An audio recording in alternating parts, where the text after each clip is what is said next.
So let me know. Hi everyone. Hi. Let me know if you're able to see my screen.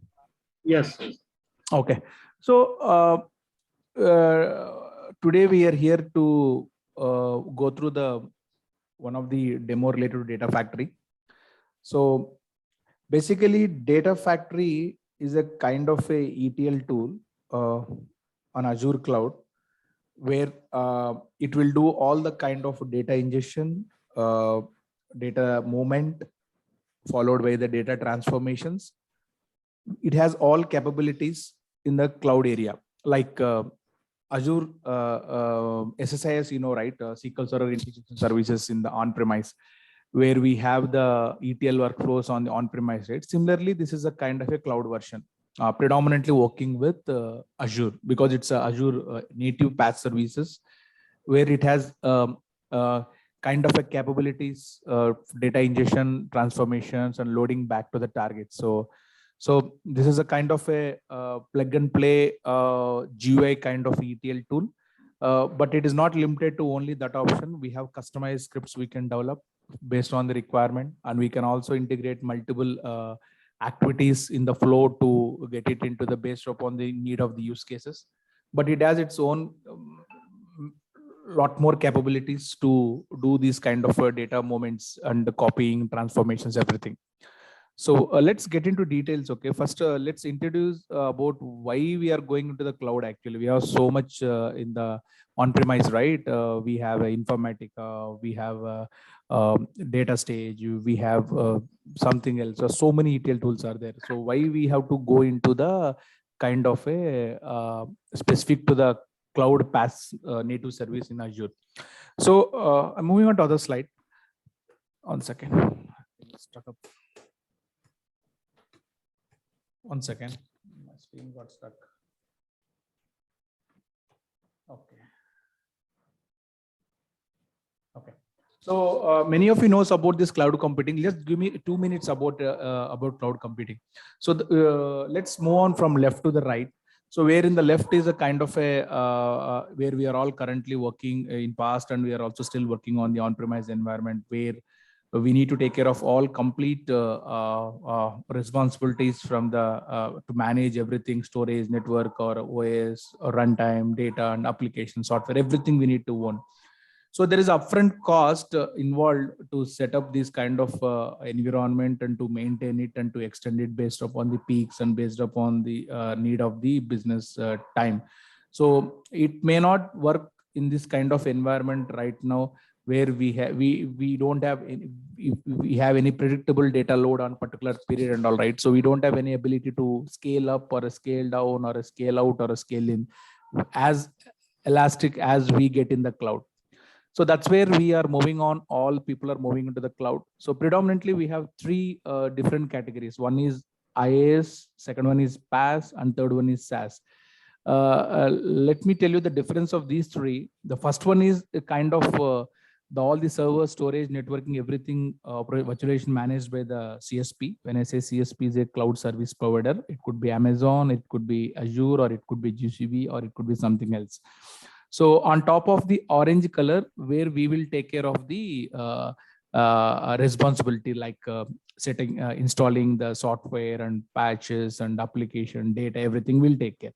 So that is one kind of a deployment in the Azure, in any cloud model. Similarly, PaaS service. What more? We have so much extraction on top of IaaS, where we will only work with application and data. All the runtime, middleware, OS, everything behind the scene will take care of by the CSP. Similarly, last one is a SaaS, software as a service. So where we have everything completely managed by the CSP, and we will go and work upon the directly with the software like Salesforce or OS 365. So our data, I'm giving this background to understand where our ADF will fit. So ADF will come and fit into the platform as a service, in the middle one in the cloud. So where we have all the management of runtime, middleware, everything service done by the CSP, where we will be writing only our application code, and we will connecting to the data, and we will take care of the further. So ours is a PaaS service, platform as a service. Okay. So I'm moving on to the slides. So these are the common predominant public CSPs in the market right now. Out of these four, majority is AWS, followed by Azure, followed by the GCP.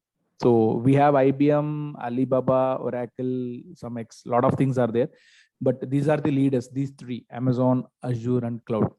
So every cloud, it has own native PaaS services to do this processing in the data space. So, okay, let me quickly jump onto directly into ADF now. See, as I given the definition, what is ADF? Let's understand what are the critical components and building blocks involved in ADF, and followed by the architecture, how it works. Okay. So Data Factory, it's a kind of a PaaS service where it has critical components associated with this. To start with, pipeline. So many people know, right? Some people may be knowing it. Some people are trying to understand what is pipeline. We'll get into the detail in the further session. But to make it simple, pipeline is a kind of a chaining of all the small activities in one go, so that it will be automatic way. All the activities will get executed one by one based upon the dependency. So this pipeline will be deployed for the production usage once we are done. So that is the meaning of the pipeline. Followed by the activity. So activity is a kind of a task which perform in the process of creating the pipeline. There are a couple of activities like selecting, merging, filtering, and or to do some kind of additional things. That's everything we can achieve using this small different activities, and we will all chain them together to create the pipeline. So in a short, pipeline is a collection of activities where activities is kind of to perform some task. It again subject to the requirement use case, what we are trying to do that activity using your work. Followed by link service. So link service is a very critical component. Why? Because this is the capability where we can go and connect to the it holds the connection string to connect to the systems, be it a source system on premise, or it could be another cloud on the private public area, or it could be on the same Azure. So we have different ways of how we can connect. Without connection, we cannot go and bring the data, right? So it holds predominantly the connection string of the respective system. Then the important one is a data set. See, data set is it, we know the system, we know the connection, how to connect, but we have something metadata or a data format, right? To understand ADF, how to understand the data to proceed further. So that is the representation of the data which will be taken care by the data set. So we have all the components: pipeline, activity, link service, data set. We have source, and we know how to connect, and we know what is the format via data set, and we know whether we need to copy or we need to filter some data or we need to shape any using activity. After that, we can combine all the activities we found pipeline. All is there, but how this will behind the scene it will execute? If you have Informatica data state, something we have servers, right, where we can install, admins will come and support you to give that environment, and some computation is required, right, to perform all these activities. But how we can achieve in the ADF? So we have a kind of an integration runtime. This is very critical component. This basically, without this, it is just a skeleton. It will not do anything. With this integration runtime only, all the Azure Data Factory building blocks will get a computation power to go and execute the task. So everything will be done as a kind of a serverless kind of, it's not exactly serverless. What I mean to say that you are not going to create any cluster, or you are not going to create any server to execute these tasks. The moment you want to create integration runtime based upon we have a couple of 3 types of integration runtime based on use case. So we need to identify, we need to select. That will basically give the computational power to go and perform the task. So without computation, nothing can be done, right? The power, this will be given by the infrastructure runtime. See, everything is there, but how we can achieve all the predominantly we have data movements, everything, right? So we have something called copy activity. I didn't mention here. That is one of the very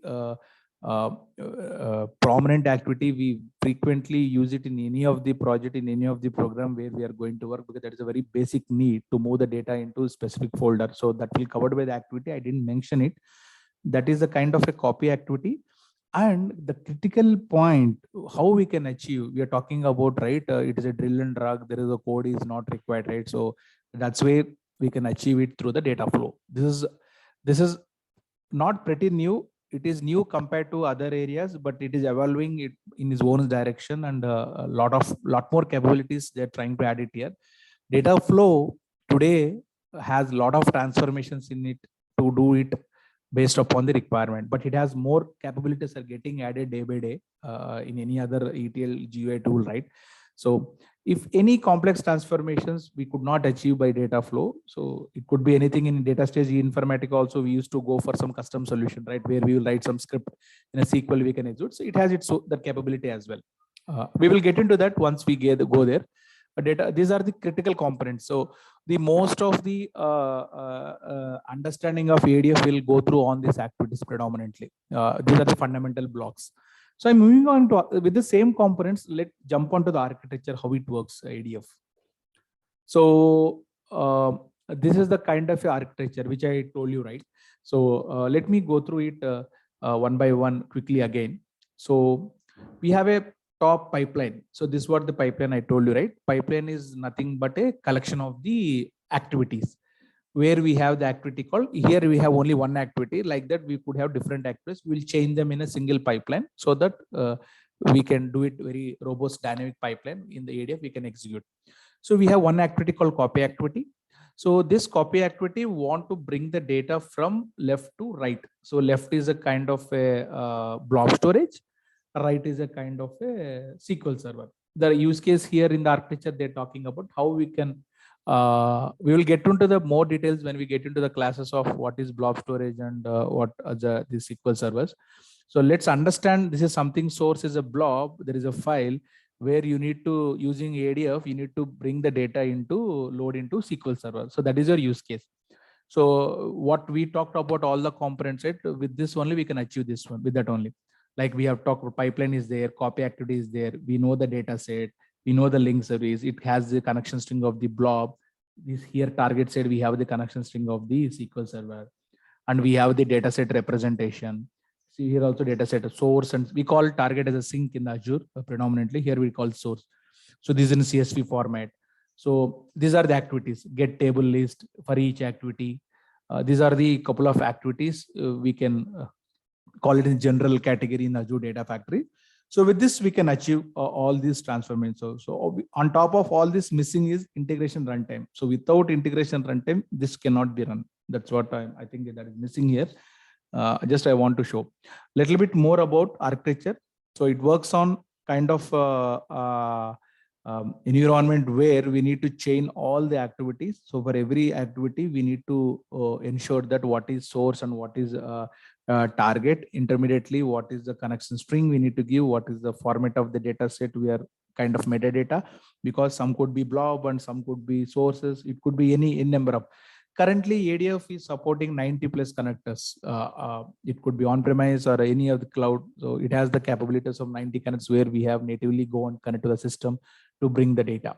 So predominantly multiple projects will work, most of the data transfer data movements will happen through CSV. So that's the reason we highlighted CSV file here, but it is not only restricted to CSV file, it could support multiple formats. We'll get into there once we are there. Okay. So this is the critical architecture. See, one more thing, I'm talking ETL tool, I'm talking ADF in a ETL way only, right, so far, but it has capabilities to orchestrate. So like workflows, right, in any of other cloud ETL, it has the capabilities to chain the pipelines, and to using the triggers, we can schedule it, we can chain all these blocks, and we can achieve it as a single one-stop solution to do the orchestration. So that in the production, once you deploy, we can create a robust data flows, robust workflows using this ADF, and we have all the monitoring capabilities, alerting mechanism, everything. It will act as a even orchestration as well, along with the inbuilt ETL, ELT capabilities. So this quickly I want to show, this is the kind of data sources with ADF. I can bring it to the staging with the blob storage using data flows. These are the bin built capabilities, sort, merge, and which I was talking about. Using data flows, we can achieve this, do some transformation and load back to the destination based upon use case. It could be database, it could be data warehouse, it could be again data lake based upon the need of this modern environment. Okay, so this is the quickly about the orchestration one. Okay, let's go into the demo. Enough theory is enough. Let's jump onto the theory, and we will take the questions at the end. So right now, this is the kind of a portal, Microsoft Azure portal. I'll quickly run through. So it works in a like any of other cloud, right? GCP or AWS. Similar way, the names will be changed. So I'm not getting into that in detail about this, explaining about Azure cloud, but quickly run through how it works. See, basically, Microsoft works predominantly on the subscription point of view, because the work you need to start using with subscription, underneath, we need to create a resource group. Resource group is a kind of a logical container to hold all your services, because you will create one kind of a pool of resource group where you will procure all your services and put it into that container. So in this case, I created something called STG-REG. This is a resource group. So within that resource group, I created one storage account and one data factory workspace. So I'm just going there directly, data factory. So data factory, it's a kind of a workspace we are going to create. So within this workspace, we are going to open the studio where we will do all the kind of development, everything, right, which we talked about. For that, we need to go into the data factory studio. So this is where data factory looks.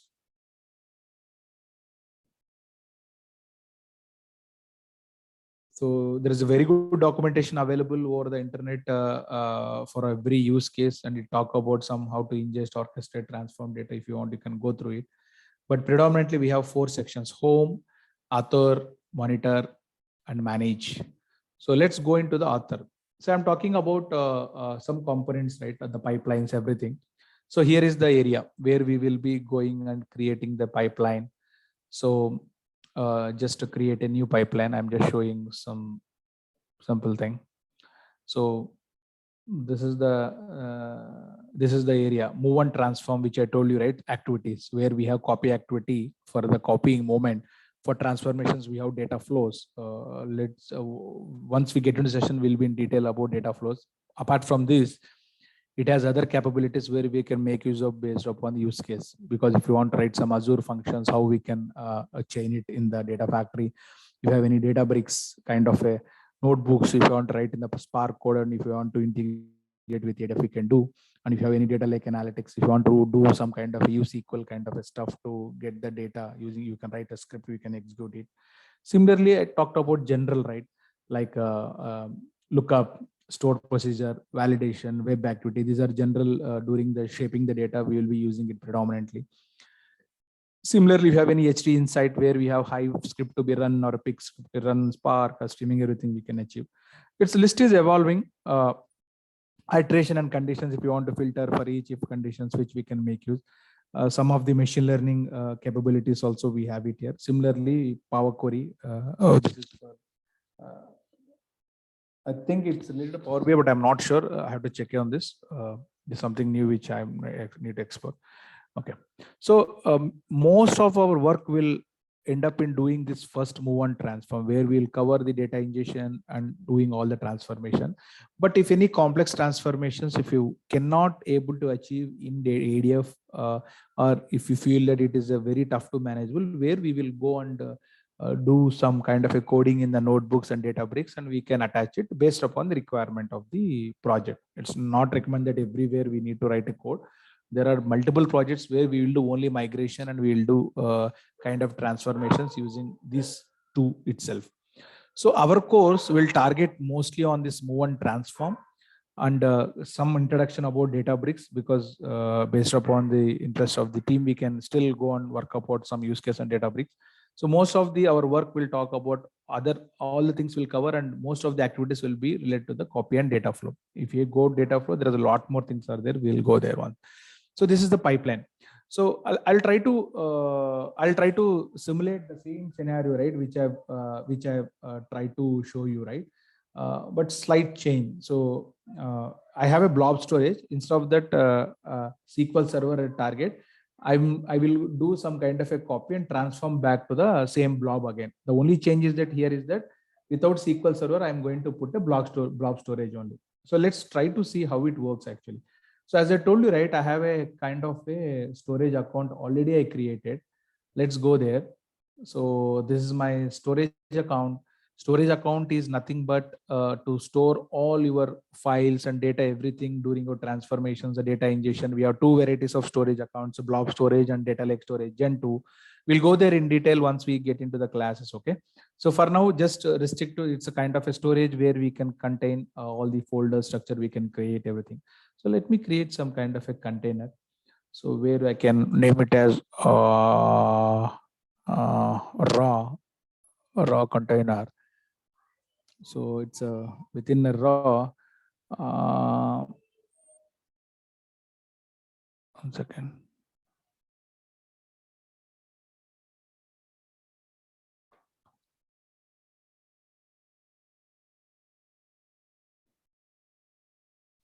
It's a blob storage again.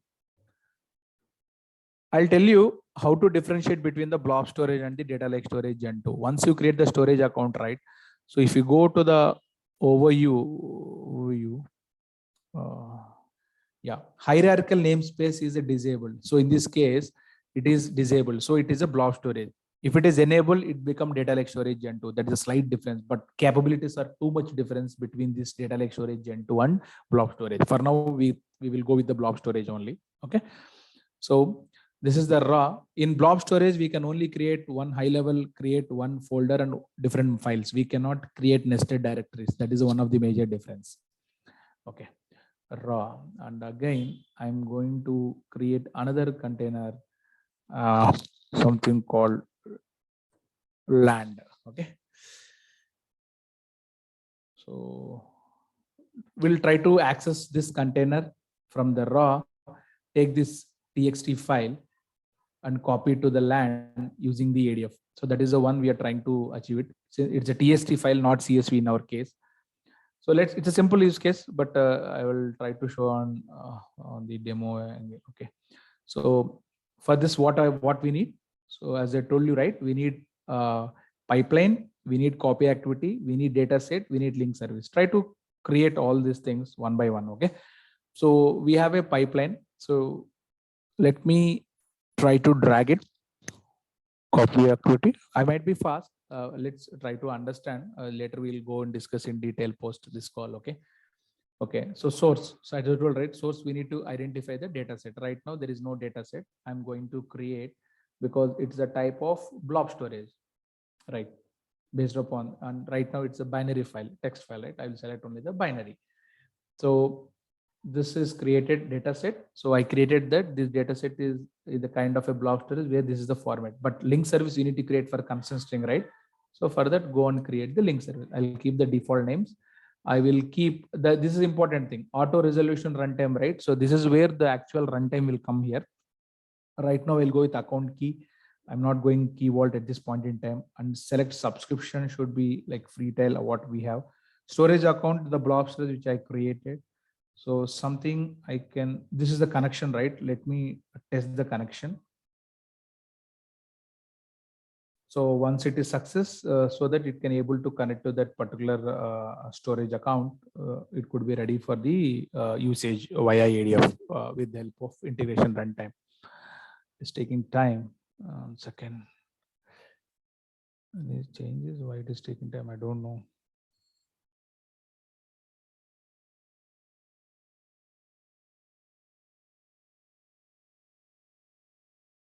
Just wait a minute.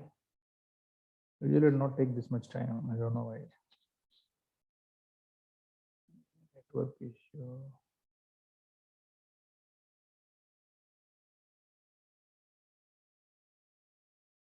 Yeah, in between any question until it completes. Any of you have some idea about all these services so far? What we discussed, anyone tried actually? Yeah, actually, I have tried Who is actually. this? So, Satish? Hari Krishna, Hari Krishna. Yeah. Tell me, Hari, Yeah. what you tried actually? You are from Power BI kind, right? Okay, Power BI. Yes. Actually, I was working with this.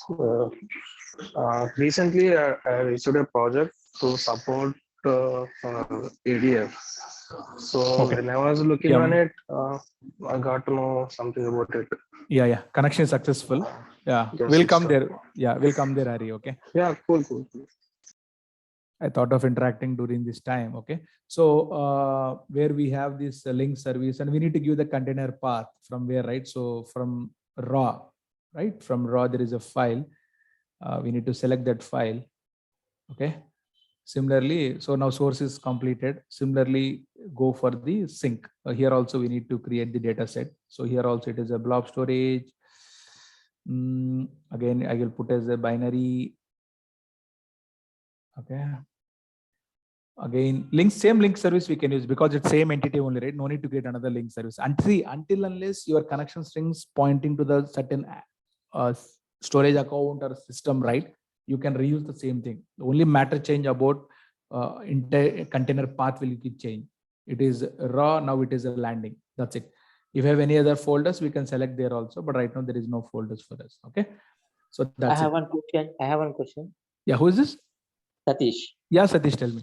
While loading the data from source to landing, we are not doing any transformation logics, or we're directly simply dumping It is just ingesting the source data as it is. Many of the use cases right now, right, we are working on the ELT thing. In this case, yes, there is no transformations. But if you want to make the data, raw data in one container, from there you start doing the transformations using the data flow. That could be the best practice we used to follow. Oh, okay. And one more thing, means how we are splitting the columns here. Yeah, we will come there actually. So that's the capabilities we have it in the data flow. That's what we have not here, right? In data flows, we have that derivation, new columns, everything. The format, everything we can achieve it using that one. So here it is. 1 second. There is a mapping. Mapping is 1 second. Mapping and support for mapping. This is a binary copy, right? It is not supporting. Usually there is a mapping field will be there from source to target. If it is based upon the data, if it is file to tablet, here we can do that mapping. So we will go there once we get into the use case, that derivation of the columns. I think you are looking about how we want to derive some new column based on 2 columns, how to map this source to target mapping, right? That's all you're looking, right? Something called Yes. arrow mark. Yeah, it is available in this mapping, but right now it is a binary data. It is not supporting. That has capabilities here in copy as well as in copy. Also, we have that capability in data flow. Also, we have that one more in way to answer you. Okay. Fine. So right now I've set up all these things. So without creation, if everything is available in the Azure cloud, in your public cloud, there is no need to create the integration runtime. It will be available. I'll show you default integration runtime. Okay, this is called auto resolve integration runtime. This will be available. This is kind of a PaaS service, right? Which we are trying to say. You need to develop everything. CSP will take care of, when I say CSP, Azure Cloud Service Provider will take care of all this runtime integration runtime setup, everything. But if you want to exclusively create an integration runtime from on-premise database, we need to identify the proper integration runtime to start with this. So for now, there are options called because publish all will try to make your changes permanent in the data factory. But if you want to do without that, some debugging, right? So let's do kind of a debug. Some debug will run and give output also. See, right now there is a raw text is there, and landing there is nothing. We have set up everything. 1 second. Let's debug. Okay, first debug.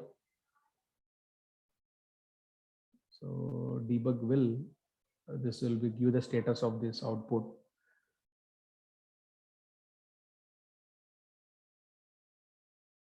I think it is queued. Yeah, it is completed. The integration runtime used is automation run. This is a run ID which we can use it for tracking purpose. So if you go there, 1 second.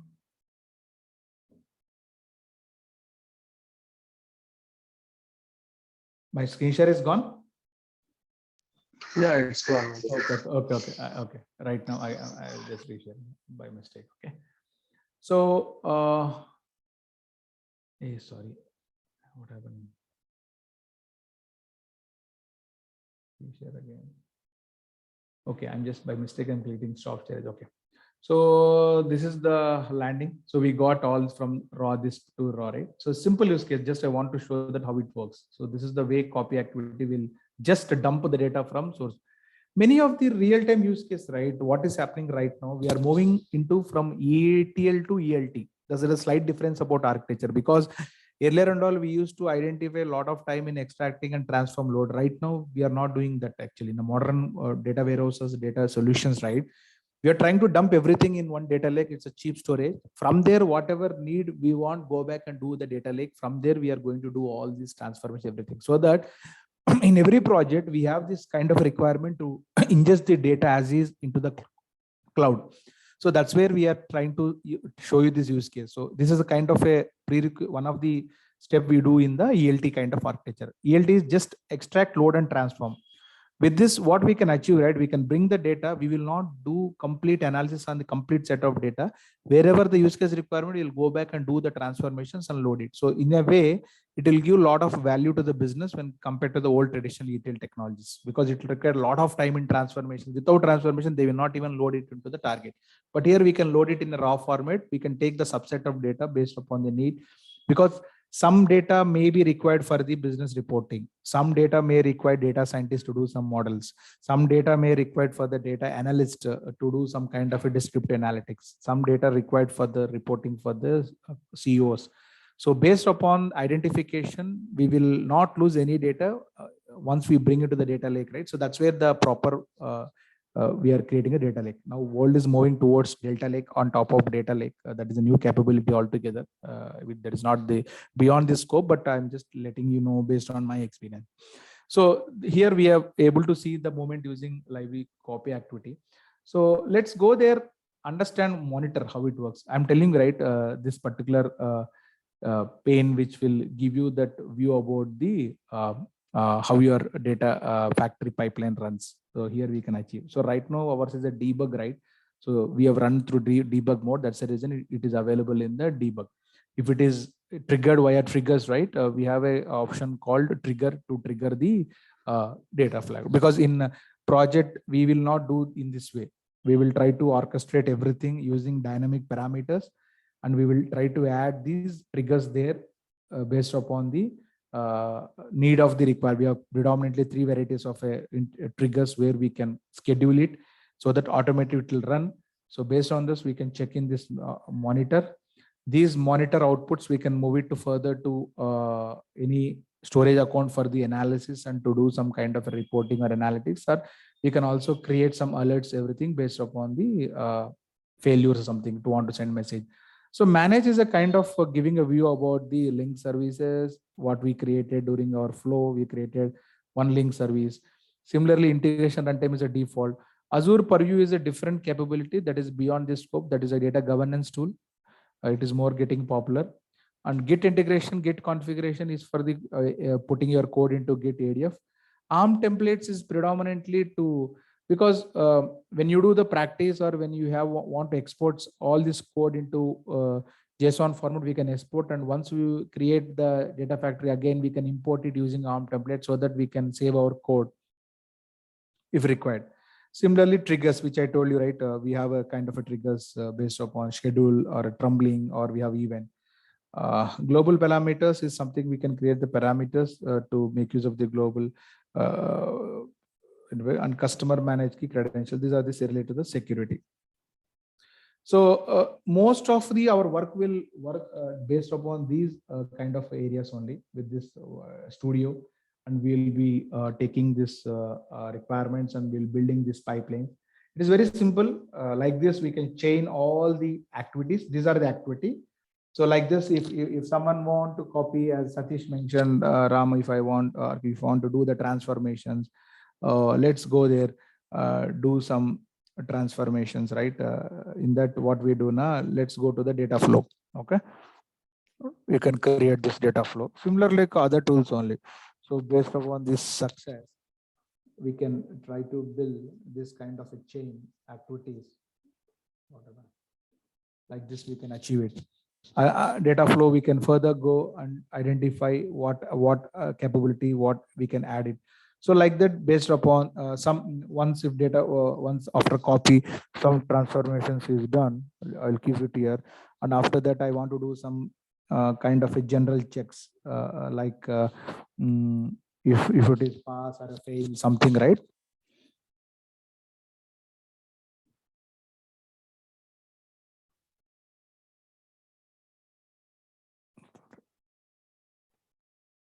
Condition.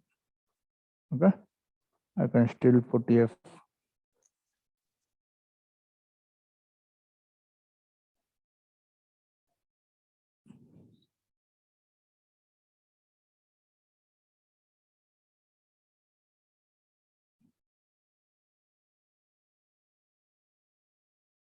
Mhm.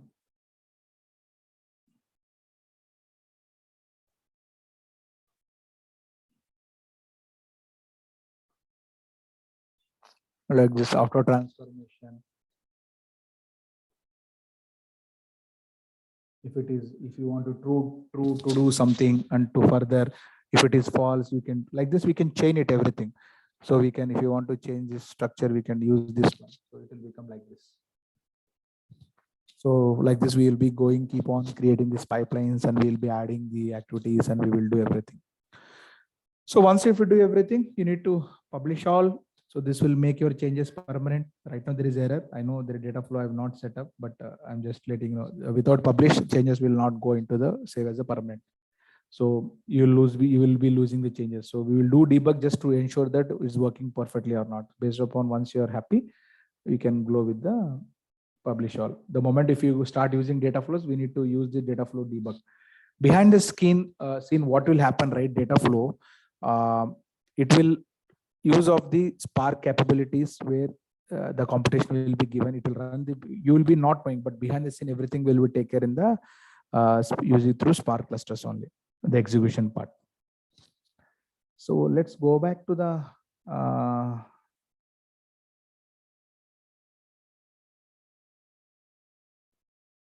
okay, I think we are done.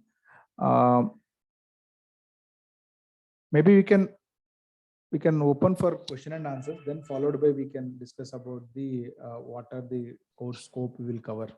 Yeah, please go ahead, Satish, Achyut, and Hari. Anyone of you have any question? I'll try to answer here. If something is not in the scope, we will try to take in our subsequent classes those questions as well. Means just I have some question regarding that Azure technologies. Means we have multiple cloud technologies like AWS, Snowflake and Azure Data Factory and cloud also, right? So Google Cloud, okay. Just my asking a question is like, which one is? What is the future in that exactly? Yeah, yeah. This is a very good question. I'll try to answer. I'll give my honest answer. Okay. See, I'm not biased to Azure here, but let me try to explain you, because we have a lot of clouds are coming out of this AWS, Azure, and GCP predominantly competing each other. AWS side, the infrastructure wise, and it is very pretty matured, and it is very well established in most of the customers. But cloud is not only for data, right? We have a lot of things to do with cloud. With respect to data and AI scope, right, which we talk about data lake, data warehouse, reporting. So in this particular space, Azure is giving a very tight competition to anyone. I'm talking about the data and AI scope, where data, artificial intelligence, analytics, right? Where Azure, the integration is very tight when compared to the Azure and AWS and GCP. Take an example of Snowflake. See, Snowflake is a kind of a alternative data warehouse solution. It can sit in any of these three clouds, Azure, AWS, and GCP. GCP is recently came, but there are so much opportunities on Azure with Snowflake than AWS Snowflake, based on my experience. Why? Because natively there are so many tight integrations in Azure available when compared. There are solutions available in AWS. I'm not saying that, but there are too many tools, there are too many ways we can achieve it. But in Azure, it is very crystal clear, like one or two services will able to achieve all the capabilities. To answer you, with the data integration, data ingestion, data AI, Microsoft Azure is the best one in the market in that space. Any app services, something applications that I cannot comment on Azure is right or not, but because every cloud it has own merits. But in this area, it is moving very fast, and most of the projects transactions we are getting in Azure only. And one more question, guys.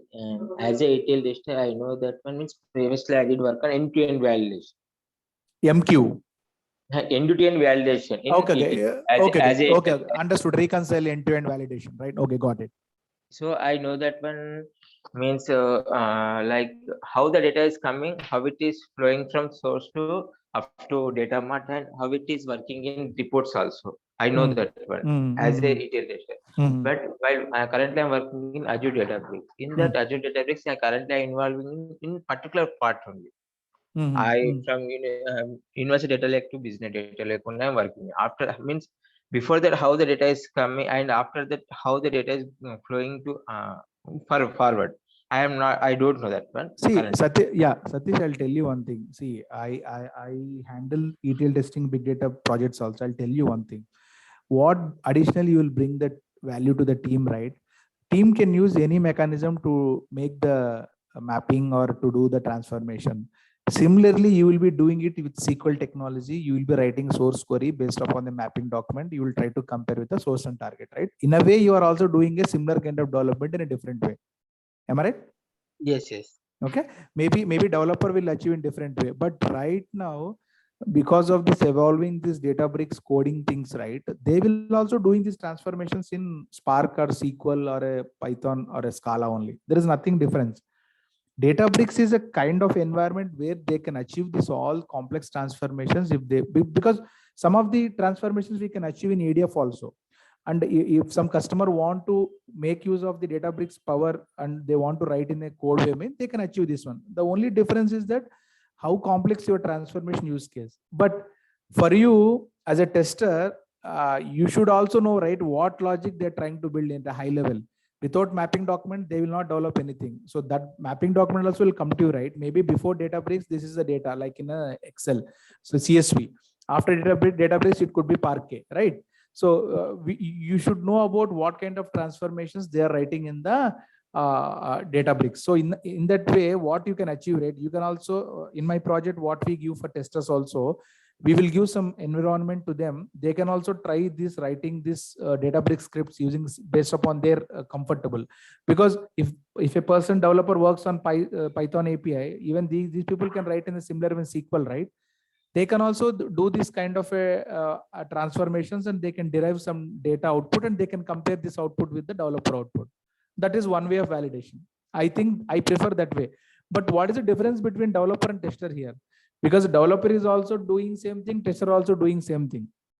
But Yes. But developer will only focus about the 1 or 2 records. You will be focused about complete reconciliation. You can understand the complete flow of the end-to-end, right? That is the value you will bring to the table. So for you in that case, you should know how you have developer is writing the transformation. Similarly, you can also write using the Databricks same way. You can take some testing cluster or something. You can also achieve it. You can compare your output with output. Maybe if output is not matching, yours is maybe wrong, or his may be wrong, or total requirement may be wrong actually. But that is the best way to do when we coming to end-to-end testing based upon the projects. So to answer you that, in that case, you should have some SQL understanding, and how to write those SQL in the Databricks, you should get knowledge. Yes, and means I know the structure of the data warehouse, means ETL testing, means how the data is flowing, means data is coming from sources are coming like files. After them, we're loading data into landing to staging to data mart. Those data mart tables we are using for the report, right? Exactly. So means in the Azure data in the Azure, how the data is flowing here. Okay, see, Same way, there is, see, cloud, Azure cloud is something we have not invented recently. It is just evaluation from the on-premise to the cloud. Same structure will be there. So we have, let me go back to the slide to explain you. So these are the data sources, right? You are seeing my screen? Yes, yes. So these are the data sources. It could be SQL, it could be file, it could be structure, it could be unstructured, it could be semi-structured. Using ADF, we will bring all the data into staging area. Staging is, it's a kind of a container. Data, don't confuse with the Docker. I'm not talking about Docker container here. I'm talking about the storage. Within storage, there is some containers we can create. We can bring all the source data in the staging area. Again, we will do all the transformations using Databricks. We can do based upon your what you mentioned. Without this also, if all the common transformation we can achieve is in ADF itself. Again, we'll go back and load it to the data lake itself or data warehouse based upon the requirements. See, that is the flexibility we are bringing in the cloud. In earlier in ETL, right? The moment if you do the transformations, you will make load ready file, you will load to data warehouse, right? But here, what we do, right? We will make this data in the file format, in the Parquet format, available for the multiple use cases. Maybe data scientist will go and use it this Parquet file, or data analyst will use of this Parquet file to do the analysis, or data engineer will use this Parquet file to load it to the fact and dimension table of the data warehouse. So you're seeing the flexible rate, what I mean to say? Yes, yes, yes. Because there is multiple ways we can achieve it, this flexible environment. Because with this, right, all behind the scene, everything will save in the files and before loading into the tables. Okay. So the data lake, see, there are projects without data warehouse, we are giving reporting on top of the data lake itself.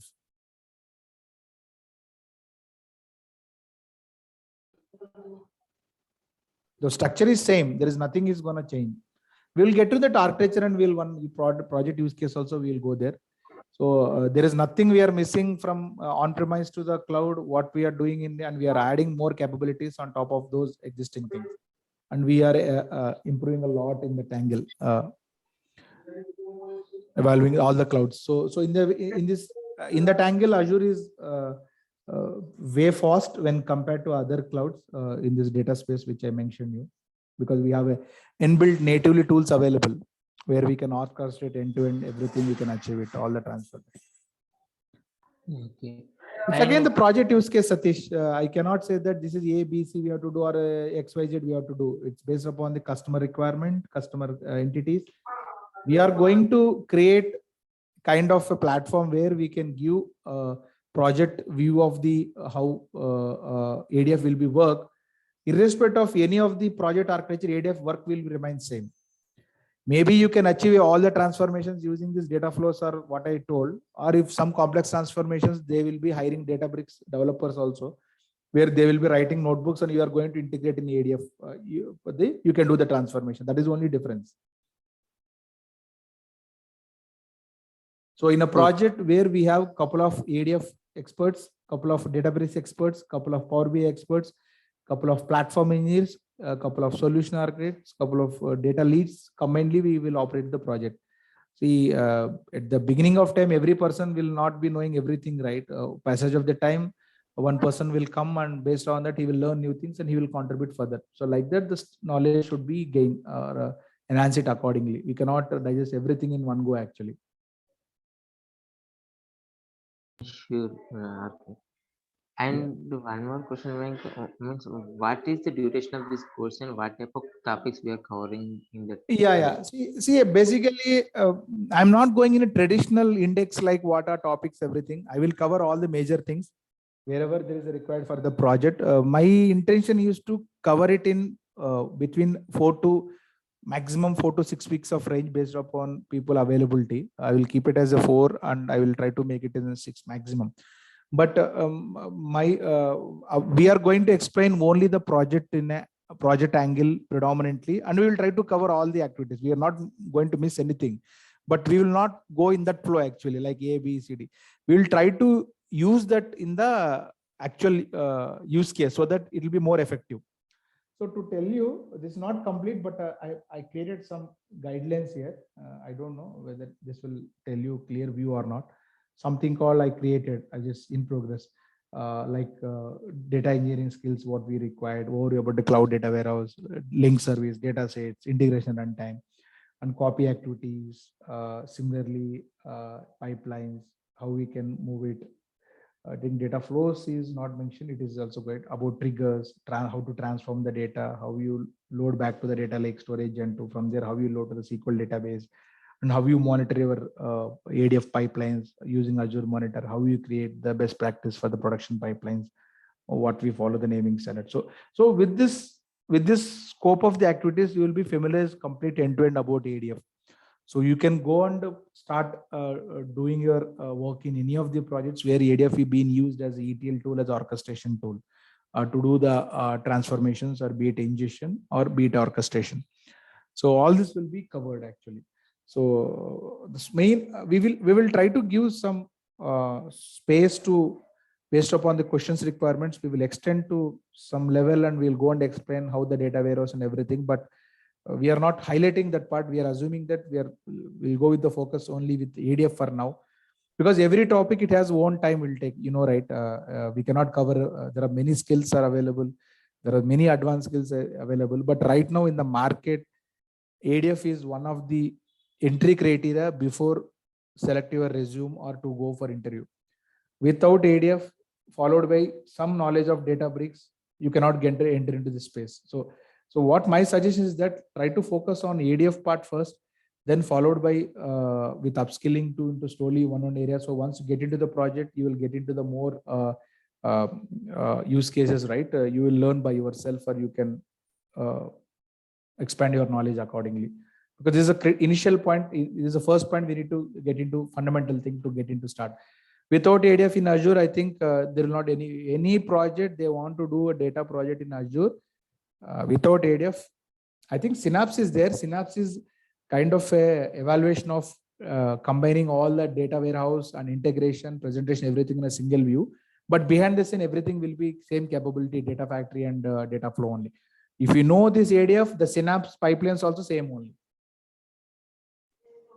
Okay, and what type of prior knowledge is required before learning ADF? See, prior knowledge, I think what I want to make it low and small and to start with. See, some SQL background should work actually. Nothing beyond that required. Some programming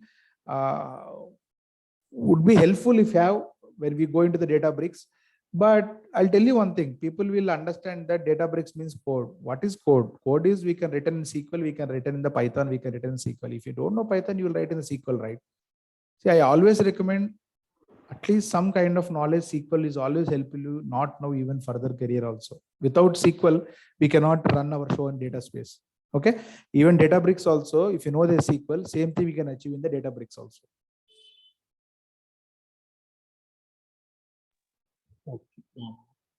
To start with, it won't require, but passage of the time, I recommend to get some decent knowledge on the SQL to get it to crack the interviews at least. Yeah, okay, I have that SQL knowledge, but some are people are using Scala, some people are using Python. See, that's what I'm telling. That's what I'm telling. People are, yes, they're using it. I'm not saying that they're using Databricks, they're using Scala.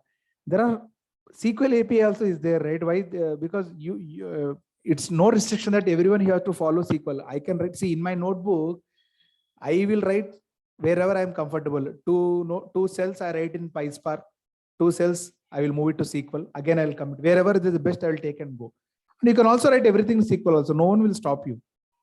People might ask you whether you have this capability, so that their current project, maybe they're writing Python, PySpark, so that they will try to make use of thing. But it doesn't stop you to explore Databricks with a SQL, right? SQL is another way to interact.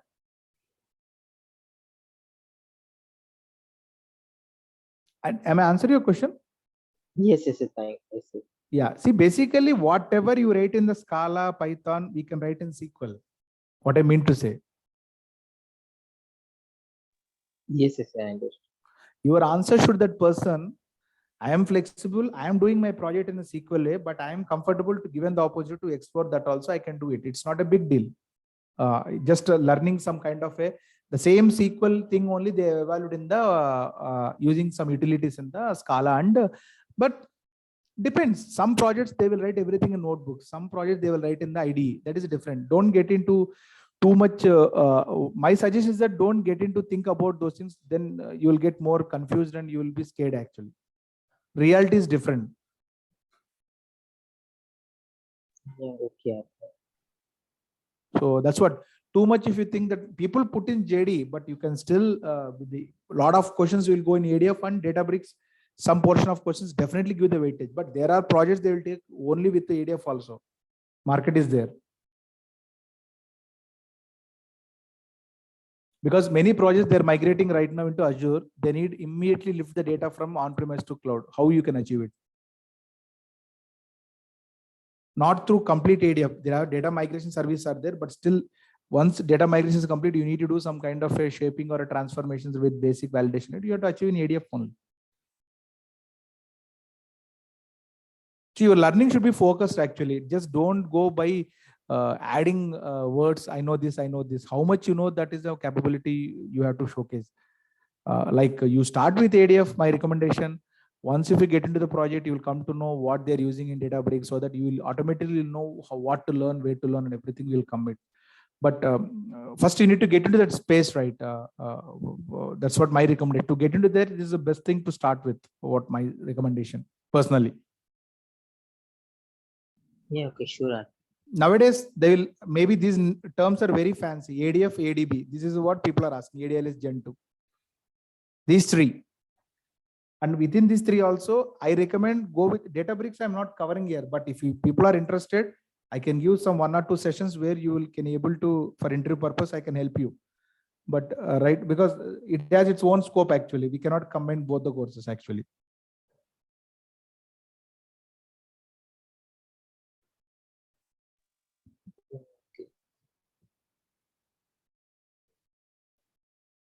Okay. So any other questions? So I think we already on top of the hour actually. I think we crossed it. Yeah. Any other questions? Or else we can. Nothing. Thanks for your. Yeah, we can. Yeah, stop. Yeah. RK. Yes. Who is this? Hello. Achyut, I'm Achyut. Yeah, Achyut, tell me. One small question. Maybe we can stop recording. Ganesh.